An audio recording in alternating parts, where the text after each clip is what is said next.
ओम श्री सूर्याय नमः। आज रविवार को आप सुनिए रविवार व्रत की कथा।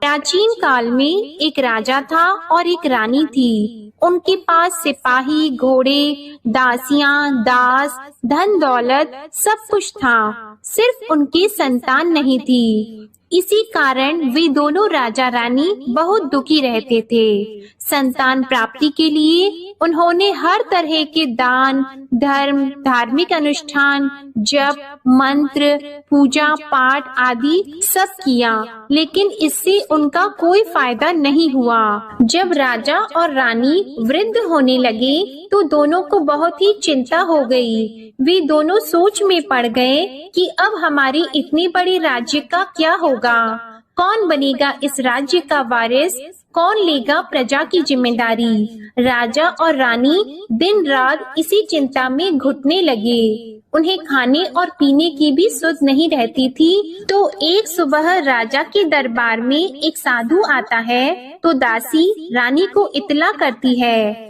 तब वह दासी से कहती है, ये मेरा अंतिम दान धर्म है, इसके बाद मैं अपने हाथों से कोई दान धर्म नहीं करूंगी। रानी चावल भरा छाछ हाथ में लेकर बाहर आती है और साधु की झोली में भिक्षा डालने आगे बढ़ती है तो उसके चेहरे पर छाई उद्विग्नता साधु की दृष्टि में आती है। वह उससे पूछता है कि रानी साहिबा, आपको क्या हुआ है, आपको क्यों इतनी उदासी हो गई है। तब रानी साधु को सारी हकीकत बताती है और सिसकने लगती है। उस पर वह साधु कुछ पल गंभीर हो जाता है और कहता है कि चिंता मत करो रानी साहिबा, आपकी संतान की इच्छा पूरी हो जाएगी। आपकी कोख से एक पुत्र का जन्म होगा, मात्र वह 14 साल तक ही आप लोगों को मिलेगा। इसके आगे वह जीवित नहीं रह पाएगा। इससे बढ़कर आपको कुछ देना मेरे लिए संभव नहीं है। अपनी बात पूरी करते उसने अपनी झोली में हाथ डाला।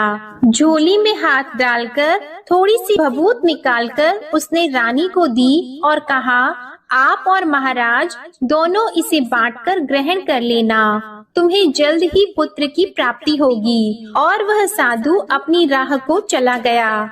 उसके जाने के बाद रानी सोचने लगी कि 14 साल तो 14 साल ही सही, उतने समय के लिए हमें पुत्र तो मिलेगा, यही काफी है। उतने साल तक मैं उसे जी जान से बड़ा करूंगी, उसे ढेर सारा प्यार और दुलार करूंगी, अपनी संतान की मुराद पूरी करूंगी। उस रात अपना सारा राज गाज खत्म करके राजा जब रानी के महल में गए तो रानी ने राजा को सारी बात बता दी और साधु की दी हुई भभूत राजा को दिखाकर बोली कि साधु महाराज ने ये भभूत हम दोनों को ग्रहण करने के लिए दी है। राजा बोले, इतना दान और धर्म किया, जप और तप किया, उसका कोई फल नहीं मिला। अब इस भभूत से हमें क्या संतान प्राप्त होगी। उस पर रानी बोली, जब इतना सब कुछ कर लिया तो अब ये भी सही, क्यों हम उस साधु के क्रोध को बुलावा दें। राजा को अब किसी बात पर विश्वास नहीं था, पर रानी को दुख ना पहुँचे इसलिए वह राजी हो गया। और राजा रानी दोनों नहाते धोते हैं, फिर अपने भगवान का नाम का स्मरण करते हैं, अपने पुरखों को स्मरण करते हैं और उस साधु महाराज का नाम स्मरण करके वह भभूत बांटकर दोनों खाते हैं। उसके बाद दोनों निश्चित होकर सो जाते हैं। तो कुछ दिन गुजर जाते हैं और साधु द्वारा कहे अनुसार रानी गर्भवती हो जाती है। उस पर राजा और रानी दोनों की खुशी गगन में नहीं समाती। राजा रानी से बोलते हैं, महारानी सचमुच साधु महाराज की कृपा हो गई। तो 9 महीने बाद रानी ने एक सुंदर पुत्र को जन्म दिया। राजा ने बड़ी धूमधाम से पुत्र का नामकरण किया। सारे राज्य में 8 दिन तक अनशन तर्पण रखा, उत्सव मनाया गया। आप पुत्र की कुंडली देखने के लिए राज्य के सबसे विद्वान पंडित जी को बुलाया गया। जो कुंडली देखकर पंडित जी बड़े चिंतित हो गए, कहने लगे, महाराज हमारा राजपुत्र सिर्फ 14 साल तक हमारे पास रहेगा। राजा को इस बात की भनक तो थी ही, रानी को भी साधु महाराज की बात याद थी। दोनों चुप रह जाते हैं। उसके बाद राजा और रानी बड़े प्यार से बेटे की परवरिश करते हैं, उसकी हर ख्वाहिश पूरी करते हैं और थोड़े समय के लिए ही सही भगवान ने संतान की अपनी मुराद पूरी कर ली। इससे वे समाधान मानते हैं। राजपुत्र दिन प्रतिदिन बड़ा होता है। जब वह 7 साल का हो जाता है तो राजा एक अच्छे गुरु की नियुक्ति करके उसे पढ़ाई लिखाई, घुड़सवारी आदि 12 विद्याओं का शिक्षण देते हैं। जब वह सब शास्त्र विद्या में पारंगत हो जाता है और 12 साल की उम्र का हो जाता है, तब एक अच्छी सी राजकन्या खोजकर उसकी शादी करा देते हैं। तो 2 और साल बीत जाते हैं। बेटा 14 साल का हो जाता है।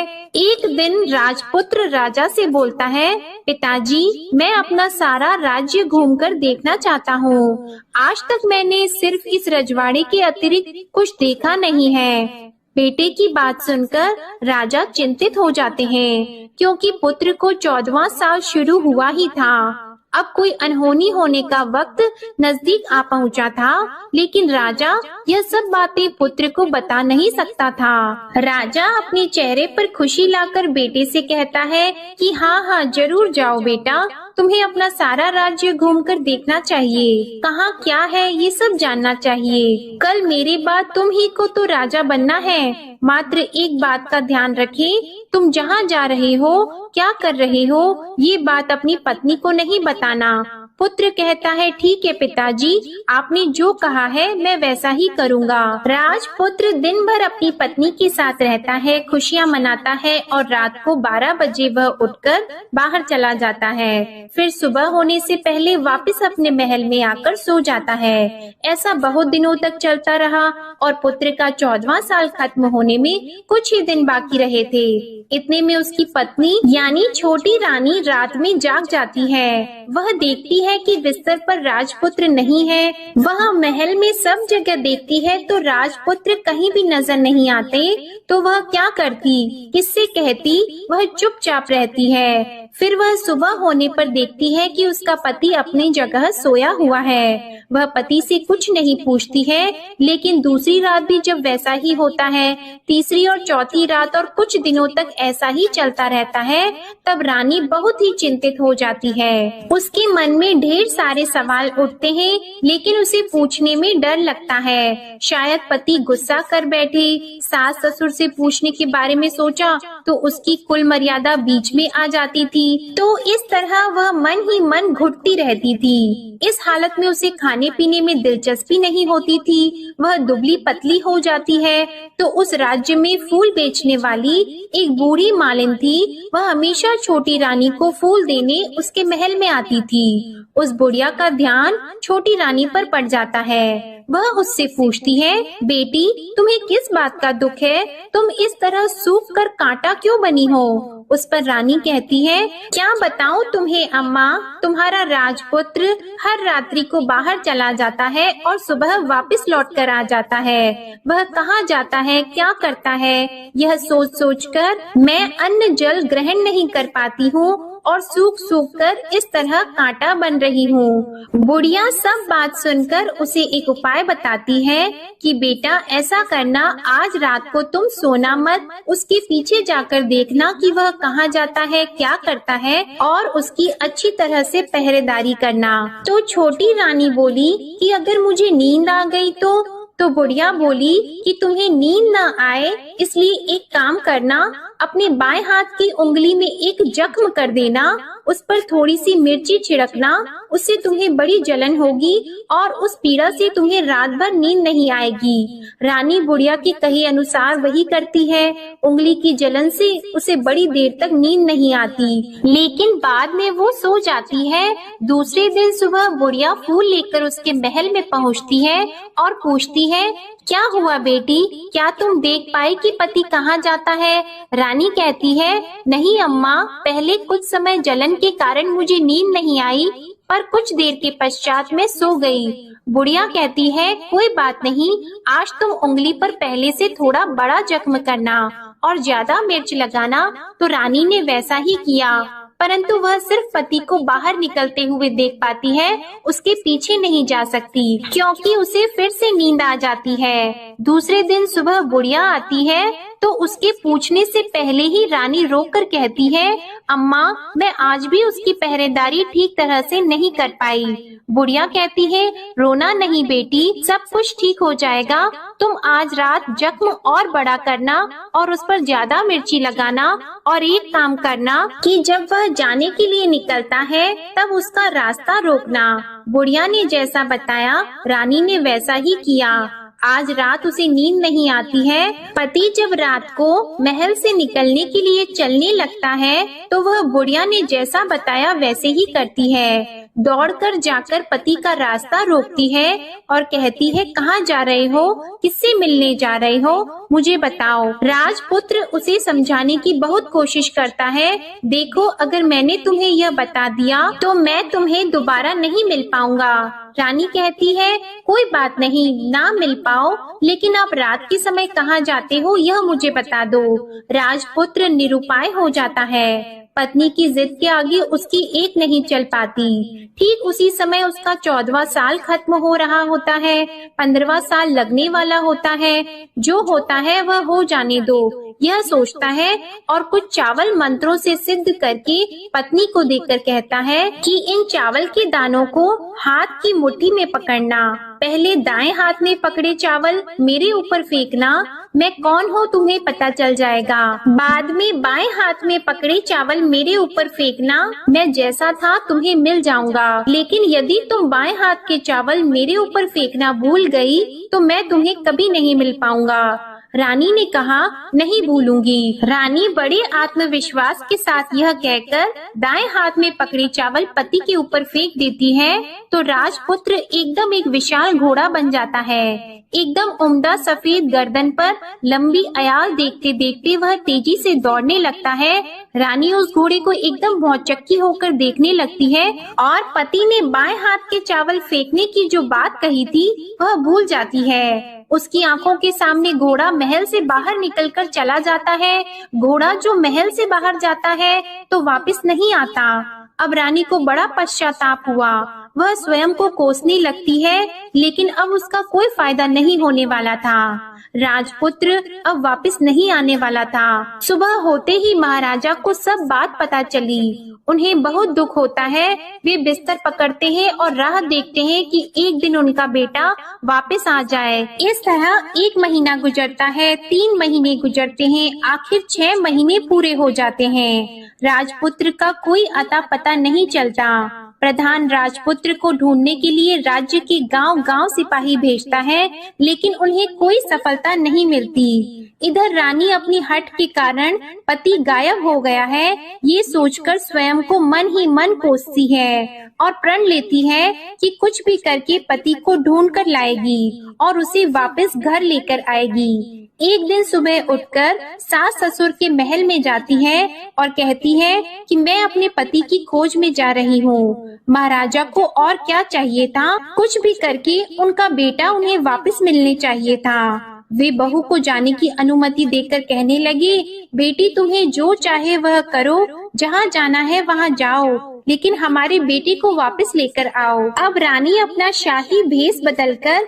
एक सेठानी बन जाती है। कुछ दासियों को, कुछ नौकरों को साथ ले लेती है, कुछ सामान साथ ले लेती है और राज्य की सीमा पर जाकर वहाँ एक भोजनालय खोल देती है। वहाँ आने वाले सब यात्रियों को खाना मुफ्त में देने लगती है। मात्र एक शर्त रखी कि खाने वाले को उसकी देखी हुई कोई अजीब चीज उसकी मालकिन को यानी राजकन्या को बतानी पड़ेगी, तो वहाँ आने वाला हर नागरिक अपनी तरफ से मैंने ये देखा, मैंने वह देखा कहकर वहाँ से मुफ्त खाना खाकर जाता था। परंतु रानी को जो बात चाहिए थी वह अब तक नहीं मिली थी। ऐसे ही कुछ दिन बीत गए तो रानी के महल में फूल लेकर जाने वाली बुढ़िया के एक बेटा और बहू थे। उनका एक छोटा बेटा था, यानी बुढ़िया का एक पोता था। तो बेटा और बहू सुबह काम के लिए निकलते थे तो पोते को संभालने की जिम्मेदारी बुढ़िया पर रहती थी। दिन भर पोते को संभालती थी। एक दिन बुढ़िया को पान खाने की आदत थी, तो पान लगाने के लिए चूना चाहिए था। वह उसे तैयार करने के लिए सीपी लेकर आई। इन सीपियों को भूनने के लिए गोबर के कंडे चाहिए थे। कंडे इकट्ठा करने के लिए वह बांस की टोकरी लेकर चरवाहे के मैदान में गई। वहाँ बहुत सारे कंडे थे। उन्हें जमा करते करते उसे घर आने में अंधेरा हो गया। इस ओर शाम होते ही काम से वापस आकर बेटा और बहू घर पहुँचे तो देखा कि बच्चा घर पर अकेला है और रो रहा है। वे दोनों गुस्से से लाल पीले हो गए। इतने में बुढ़िया घर आ पहुँची। बेटे ने पूछा, पोती को घर अकेला छोड़कर कहाँ गई थी? बुढ़िया बताने लगी कि मैं गोबर के कंडे इकट्ठा करने गई थी। इस पर बेटा बोला, दोबारा बच्चे को अकेला घर पर छोड़कर यदि कहीं गई तो मैं तुम्हें बहुत पीटूंगा। बुढ़िया कहने लगी, नहीं बेटा, फिर कभी ऐसा नहीं करूंगी। लेकिन दूसरे ही दिन बुढ़िया वह बात भूल गई और फिर चरवाहे के मैदान पर कंडे इकट्ठा करने चली गई। शाम को जब बेटा और बहू काम से वापस लौटे तो देखा कि बच्चा घर पर अकेला है और रो रहा है। अब उसके बेटे की सहन शक्ति खत्म होने लगी और बुढ़िया के वापस आने पर उसे घर से निकाल दिया। बुढ़िया रात भर घर के बाहर अंधेरे में बैठी रही और सुबह होते ही हाथ में टोकरी लेकर कंडे इकट्ठा करने के लिए निकल गई। उस दिन उस पर कंडे इकट्ठा करने का मानो पागलपन सवार हो गया था। कंडे इकट्ठा करते करते जब अंधेरा हो गया उसे मालूम ही नहीं चला।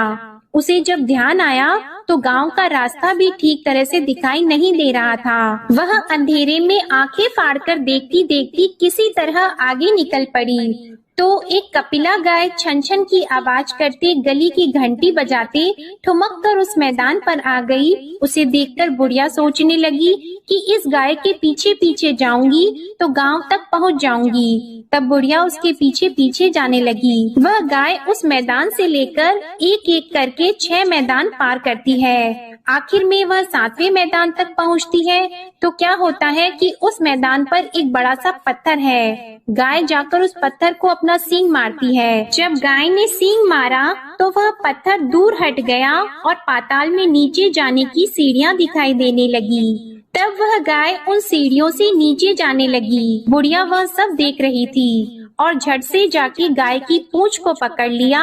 वह गाय के साथ नीचे पाताल में पहुंच गई और तुरंत ही गाय की पूंछ छोड़ दी और इधर उधर देखने लगी। उसने देखा कि वहाँ दीप और दिए जलते हैं और तेज रोशनी गाय के ऊपर पड़ती है और वहाँ अद्भुत घटनाएं घटने लगती है। गाय के नीचे जाते ही उसके गले में अपने आप सांकल पड़ गई और छम छम करके कोई दूध आड़ी में गाय का दूध दूहने लगा। लेकिन जो भी कोई वह कर रहा है वह मात्र दिखाई नहीं दे रहा है। बुढ़िया बहुत घबरा गई, कहाँ आकर फंस गई यह सोचने लगी और यहाँ वहाँ छिपने के लिए जगह ढूंढने लगी। लेकिन उसे कहीं भी जगह नहीं मिली। हर जगह उजाला ही उजाला था। तो वह एक कोने में खड़ी हो गई और जो कुछ सामने हो रहा था उसे चुपचाप देखने लगी। उसने देखा कि वहाँ एक उम्दा सफेद घोड़ा और 2 कुंड थे। उसमें से एक कुंड में उस घोड़े ने छलांग लगाई और ऊपर आ गया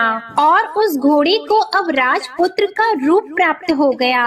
उसने दूसरे कुंड के पानी में स्नान किया, वहाँ रखे नए कपड़े पहने और नजदीक ही एक सुंदर पलंग था, उस पर आकर वह बैठ गया। उसके सामने अपने आप 5 पकवानों की थाली आ गई। दूध की एक प्याली भी आ गई, 5 सुपारी आ गई। उसके सामने एक दिया जलता रहा और राजपुत्र ने खाना खाया, पानी पिया, 5 सुपारी खाई और बिस्तर पर लेट जाने से पहले सूर्य देव का स्मरण करके सामने जलते हुए दिए से पूछा, हे दीपंकर, मेरे माता पिता क्या कर रहे हैं? दिया बताने लगा, बेटे के शोक में डूबे हैं। राज कौन संभाल रहा है? तो उसने बोला कि राज्य प्रधान संभालते हैं। उसने पूछा कि मेरी पत्नी क्या करती है? तो दिए ने बोला कि उसने चौराहे पर भोजनालय शुरू किया है और आते जाते लोगों से वह नई खबर के बारे में पूछती रहती है। दिए के यों कहते ही राजपुत्र कहने लगा कि ठीक है। उसके बाद वह सो गया बुढ़िया कोने में खड़ी हुई सब देख रही थी। ऐसी अद्भुत घटना उसने जिंदगी में पहली बार देखी थी। उसे अंदर ही अंदर चुलबुलाहट होने लगी। वह अपनी भूख प्यास भूल गई और आगे क्या होता है कि उसे उत्सुकता से देखने लगती है। लेकिन उसके बाद और कुछ घटनाएं नहीं घटती। रात गुजर गई और सुबह हो गई। पलंग पर सोया हुआ राजपुत्र उठा और फिर से पहले वाले कुंड में छलांग लगाई। तो अब वह फिर से घोड़ा बनकर कुंड से बाहर आ गया। वह तेजी से उच्च पाताल नगरी से बाहर निकल गया, लेकिन वह कहाँ गया बुढ़िया को कुछ पता नहीं चला। उसके बाद पिछली रात की तरह कोई उस गाय को छमछम करके दूध दोहने लगा। जैसे ही दूध दोहना खत्म हुआ, उसके गले की सांकल अपने आप खुल गई और वह गाय तेजी से ऊपर जाने लगी, सीढ़ियों की ओर भागने लगी। गाय को दौड़ता देखकर बुढ़िया सोचने लगी कि अब गाय के साथ यहाँ से ऊपर जाना ही समझदारी होगी, नहीं तो कोई मुसीबत आकर उसके ऊपर टपक जाएगी। झट से उसने गाय की पूंछ पकड़ ली और गाय के साथ ऊपर आ गई। गाय जब मैदान में पहुंची तो उस सुरंग का रास्ता अपने आप बंद हो गया और उसके मुंह पर एक बड़ा सा पत्थर पहले की तरह खड़ा हो गया। ऊपर आकर वह गाय जंगल की ओर निकल गई। इधर बुढ़िया एकदम बावली सी हो गई। उसने पाताल नगरी में जो कुछ देखा था वह जल्द से जल्द किसी को बताने के लिए उतावली हो गई। उसे एकदम याद आया कि नगर की सीमा पार कोई औरत भोजनालय चलाती है और नई बात बताने वालों को अच्छा खाना पीना मुफ्त में देती है। वह सोचने लगी कि क्यों न मैं ये बात उस औरत को जाकर बताऊं। यदि उसे ये बात पसंद आ गई तो बाकी जीवन खाने पीने की झंझट से मुक्ति मिल जाएगी। बुढ़िया ने मन में तय किया और तुरंत उस भोजनालय के द्वार पर टंगे नगाड़े के सामने खड़ी हो गई और जोर जोर से नगाड़ा बजाना शुरू कर दिया। नगाड़े का इस तरह शोर सुनकर मालकिन यानी छोटी रानी मन में प्रसन्न हो जाती है कि शायद कोई बड़ी बात लेकर यहाँ आया है। रानी सिपाहियों को आदेश देती है, जाइए और जो कोई आया है उसकी अच्छी तरह खातिरदारी कीजिए। आदेश पाते ही सिपाही नीचे दौड़ गए तो एक बुढ़िया नगाड़ा बजा रही थी। उन्होंने पूछा, क्यों नहीं बुढ़िया, क्या हुआ, क्यों नगाड़ा बजा रही हो? बुढ़िया बोली, कुछ नहीं बेटा, यहाँ खाना मिलता है ना, इसलिए आई हूँ। खाना चाहिए मिलेगा, लेकिन तुझे कोई नई बात बतानी पड़ेगी। हाँ बताऊंगी, एक बात मालूम है मुझे। इस पर सिपाही उसे अंदर लेकर गए। उनको मालकिन का आदेश था कि जो कोई बूढ़ा बुजुर्ग वहाँ आए उनके साथ अच्छी तरह पेश आना, उनका अच्छे से आदर सत्कार करना। तो सिपाही ने उस बुढ़िया का भरपूर आदर सत्कार किया। यह उसे बड़ी सिद्ध थाली भरकर व्यंजन परोसते हैं। बुढ़िया कुछ दिनों से भूखी थी, वह खाने पर टूट पड़ी। खाना खाने के बाद सिपाही ने उसे नई साड़ी पहनने को दी। उसके बाद उसे लेकर रानी के पास आए।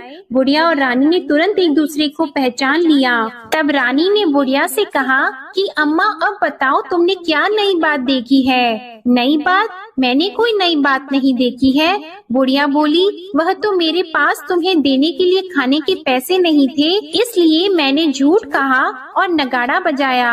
रानी ने कहा, अम्मा घबराना नहीं, मैं किसी को तुम्हारा नाम नहीं बताऊंगी। फिर भी बुढ़िया ने कहा कि मेरे पास कोई नई बात नहीं है। इस पर रानी ने उससे कहा, देखो अम्मा, यदि तुमने मुझे वह नई बात बताई तो जिंदगी भर मैं तुम्हारी देखभाल करूंगी और तुम्हें रानी माता की तरह रखूंगी। अब बुढ़िया बताने को तैयार हो गई। उसने जो कुछ उस चारागाह वाले मैदान पर देखा था वह सब कुछ कुंवर रानी को बता दिया। बुढ़िया की वे बातें सुनकर कुंवरनी को यकीन हो गया कि वह राजपुत्र उसी का पति है। वह तुरंत बुढ़िया से कहने लगी कि अब माँ मुझे उस जगह पर ले चलो। तब बुढ़िया बोली, नहीं बेटी, वह पाताल राज्य है, सांप है। यदि किसी ने तुम्हें देख लिया तो तुम्हारी जान खतरे में पड़ सकती है। लेकिन रानी उसकी एक भी नहीं सुनती, उसे उस जगह ले जाने के लिए हठ करने लगी। आखिर में बुढ़िया ने उसका कहना मान लिया और कहने लगी, ठीक है, मैं तुम्हें वहाँ ले जा सकती हूँ, पर आज नहीं, कल वहाँ जाना है तो शाम को ही जाना होगा। तो दूसरे दिन दोपहर को रानी बुढ़िया के साथ उस मैदान पर गई और एक जगह छुपकर गाय के आने की राह देखने लगी। दिन ढलते ही अंधेरा गिरने लगा और गाय हमेशा की तरह वहां आ गई। मैदान के उस कोने में जाकर उसने पत्थर पर सींग मारा तो छत से पत्थर हटकर वहां सुरंग में जाने का रास्ता खुल गया। गाय उस रास्ते से नीचे उतरने लगी तो बुढ़िया रानी से कहने लगी, जल्दी आगे बढ़ो, हम गाय की पूंछ पकड़कर नीचे उतरेंगे। तो दोनों गाय की पूंछ पकड़कर नीचे उतर गईं। बुढ़िया पहले जिस कोने में छिपी थी उस कोने में छिप गई। अब नीचे सब कुछ पहले जैसा घटित हो रहा था। गाय के गले में अपने आप सांकल पड़ गई। कोई अदृश्य रूप से उसका दूध दोहने लगा। एक सफेद उम्दे घोड़े ने आकर एक कुंड में छलांग लगाई तो राजपुत्र के रूप में ऊपर आया। वह राजपुत्र दूसरे कुंड में नहाने लगा। बाद में उसके सामने खाने की थाली आ गई, दूध की प्याली आ गई, पान का बीड़ा आ गया। राजपुत्र सब ग्रहण करके सोने के लिए पलंग पर गया तो सोने से पहले सूर्य देव का स्मरण करके वह दिए से पूछने लगा, दीपांकर मेरे माता पिता क्या कर रहे हैं? तो दिया कुछ जवाब नहीं देता बल्कि वह बुझने लगता है। तब राजपुत्र को कुछ घटित हुआ है इसका संदेह हो गया। वह उदास हो गया और जो कुछ हुआ है वह हो जाने दो ऐसा सोचकर फिर से बिस्तर पर लेट गया। अब रानी का संयम छूट गया। वह दौड़कर पति के पास गई और उसके पैर पकड़ने के लिए आगे बढ़ने लगी। राजपुत्र तुरंत ही पत्नी को पहचान गया। वह छत से पीछे हट गया और चिल्लाने लगा, नहीं नहीं, मुझे मत छूना, सर्वनाश हो जाएगा। रानी दोनों हाथ जोड़कर पति से अपनी भूल स्वीकार करने लगी। स्वामी, मुझसे भूल हो गई। मुझे आपसे नहीं पूछना चाहिए था कि आप रात को कहाँ जाते हो। मैं अपनी भूल स्वीकार करती हूँ। मुझे मेरी भूल की सजा मिल गई है। अब आप घर चलो। आपके वियोग में आपके माता पिता ने बिस्तर पकड़ लिया है। आपकी प्रजा भी बहुत दुखी है। उस पर राजपुत्र कहने लगा, वही तो एक बार तुम गलती कर बैठी हो, अब दोबारा मत करना, नहीं तो अब मैं तुम्हें जो दिख रहा हूँ वह अभी नहीं दिखूंगा। रानी अब विलाप करने लगी, जोर जोर से जमीन पर सिर पटकने लगी। राजपुत्र के मन में उसके प्रति दया उत्पन्न हो गई। वह उससे कहने लगा, यदि तुम मुझे पाना चाहती हो तो तुम्हें एक काम करना होगा। काम कठिन है लेकिन वह तुम्हें अकेले ही करना होगा। रानी ने कहा, कहो स्वामी, कितना भी कठिन काम हो मैं वह पूर्ण करूंगी। रानी कहने लगी। इस पर राजपुत्र ने उसे बताया, इस पाताल से ऊपर जाते ही तुम्हें एक घना जंगल नजर आएगा। ऐसे 6 जंगल पार करने के पश्चात तुम्हें एक 7वां जंगल मिलेगा। वह जंगल सबसे घना है। उस जंगल के बीचों बीच एक पीपल का पेड़ है। उसके आसपास की जगह पत्ते, फंदे, जटाएं आदि से ढक चुकी है। वहाँ बाघ, शेर, सांप और भालू बैठते हैं। तुम्हें उन सबको भगाकर वह जगह साफ करनी है। उसको गोबर से लिपाई करके पवित्र बनाना है, रंगोली से सजाना है। उसके बाद वहाँ धूप, कपूर, अगरबत्ती जलानी है। फूल और कुमकुम से पेड़ की पूजा करनी है। दूध और दही से बने चावल का भोग चढ़ाना है। ये सब तुम्हें दोपहर को 12 बजे से पहले करना है। 12 बजने के समय तुम्हें उस जगह पर बैठकर सूर्य भगवान का ध्यान करना है। ठीक 12 बजे सूर्य भगवान का रथ वहाँ उतरेगा। वे सब देखकर खुश हो जाएंगे और कहेंगे कि जिस किसी ने भी ये सब किया है उसे मैं मनचाहा फल दूंगा। तो तुम सामने जाकर उसके रथ का दाहिना घोड़ा मांगना, मैं तुम्हें मिल जाऊंगा। इतनी बात कहकर राजपुत्र अपने पलंग पर सो गया और छोटी रानी भोर होने की राह देखने लगी। भोर होते ही वह बुढ़िया के साथ गाय की पूंछ पकड़कर ऊपर आ गई। ऊपर आने के बाद वह बुढ़िया से कहने लगी, अम्मा, अब मैं अकेले ही आगे जाऊंगी, तुम भोजनालय वापस चली जाओ। वह जंगल में जाकर राजपुत्र की बताई जगह ढूंढने लगी और स्वयं आरी से वह जगह साफ कर दी। बाद में राजपुत्र ने जैसे बताया वैसे ही लिपाई पोताई करके वापस आ गई। दूसरे दिन सुबह होने से पहले उठी और जंगल में उस जगह पहुंची। वहां जाकर इत्र और गुलाब का पानी छिड़ककर उस जगह सुगंधित धूप अगरबत्ती जलाकर उसे पवित्र किया और पूजा की सब सामग्री वहां तैयार कर सूर्य भगवान का ध्यान करके बैठ गई। जैसे कि पति ने बताया था कि दोपहर को ठीक 12 बजे सूर्य भगवान का रथ उस पीपल के पेड़ पर आकर रुका है। सूर्य भगवान ने जब रथ से नीचे देखा तो सुगंधित वातावरण देखकर वे बहुत प्रसन्न हो गए। फिर वे बोली, जिस किसी ने यह काम किया है वह यहाँ आकर आज मुझसे कुछ भी मांगे मैं उसे दे दूंगा। रानी ने जब ये शब्द सुने तो बिना समय गंवाए दौड़कर उनके सामने आ गई और उनको साष्टांग नमस्कार करके बोली, भगवान वह मैं ही हूँ, मैंने ही यह जगह साफ की है। अच्छा, तो तुम्हें जो चाहिए वह मांगो। भगवान, मुझे आपके रथ का दाहिना घोड़ा चाहिए। सूर्य भगवान बोले, नहीं नहीं, मैं तुम्हें और कुछ भी दे सकता हूँ, लेकिन यह घोड़ा नहीं दे सकता। मेरे रथ के 12 घोड़े हैं, तुम चाहो तो कोई और घोड़ा मांग लो, लेकिन यह दाहिना घोड़ा नहीं, वह मैं तुम्हें नहीं दे सकता। छोटी रानी ने एक नहीं सुनी, वह सूर्य देव से एक ही बात कह रही थी, वही दाहिना घोड़ा दे दीजिए, नहीं तो मैं आपके पैरों में गिरकर अपनी जान दे दूंगी। अब सूर्य देव धर्म संकट में पड़ गए। उन्होंने वचन दे दिया था, अब अपने वचन से पलट भी तो नहीं सकते थे। ठीक है, दे दिया तुम्हें घोड़ा, सूर्य देव ने कहा। फिर एक बात और भी कही, देखो मैंने तुम्हें घोड़ा तो दे दिया है, लेकिन वह तुम्हें यहाँ नहीं मिलेगा, तुम्हें उसे पाताल में जाकर लाना होगा। रानी बोली, पाताल में ही क्यों भगवान, मैं उन्हें पाने के लिए कहीं भी जा सकती हूँ। रानी को वचन देकर सूर्य देव अपने मार्ग को चले गए और इधर रानी जंगल से अपने भोजनालय में आ गई। फिर वह बुढ़िया को लेकर उस मैदान पर आ गई और जल्दी ही शाम हो गई। शाम होते ही वहाँ वह गाय आ गई और उसने सींग मारकर सुरंग का पत्थर हटाया और नीचे उतरने लगी। रानी और बुढ़िया जल्दी जल्दी उसकी पूंछ पकड़कर नीचे उतर गईं। नीचे पाताल में सब घटनाएं पहले की तरह ही घटने लगी। घोड़े का एक कुंड में नहाकर राजपुत्र बन जाना, नहा धोकर पलंग पर जाकर बैठना, तो उसे खाने की थाली, दूध की प्याली आना, पान का बीड़ा आना। लेकिन आज एक नई बात घटी। आज 2-2 थाली, 2-2 दूध की प्याली और 2-2 पान के बीड़े उसके सामने आए। वह कुछ नहीं बोला। अपने हिस्से की थाली खाकर, दूध पीकर और पान का बीड़ा चबाकर वह सोने चला गया और हमेशा की तरह दिए से पूछने लगा, दिए दिए दीपंकर, मेरे माता पिता क्या करते हैं? दिए ने बताया, वे दोनों तुम्हारे शोक में मरने की स्थिति में पहुंच गए हैं। ऐसा? झट से उसकी आंखों में आंसू टपकने लगे। फिर वह पूछने लगा, दिए दिए दीपंकर, मेरा राज्य कौन चला रहा है? तुम्हारा राज्य प्रधान चला रहा है और वह सब कुछ हड़प चुका है। वह प्रजा पर बहुत अत्याचार कर रहा है। यह सुनकर राजपुत्र को बहुत गुस्सा आया। वह गुस्से से अपनी मुट्ठी भींचने लगा। अब वह पूछने लगा, दिए दिए दीपंकर, मेरी पत्नी क्या कर रही है? अब दिया कुछ नहीं बोला और चुप रहा। अब रानी का संयम जवाब दे गया। वह दौड़कर पति के गले लग गई। अब मैं तुम्हें मिल गया। राजपुत्र कहने लगा, सच कहते हो? अब आप फिर से घोड़ा तो नहीं बनोगे ना?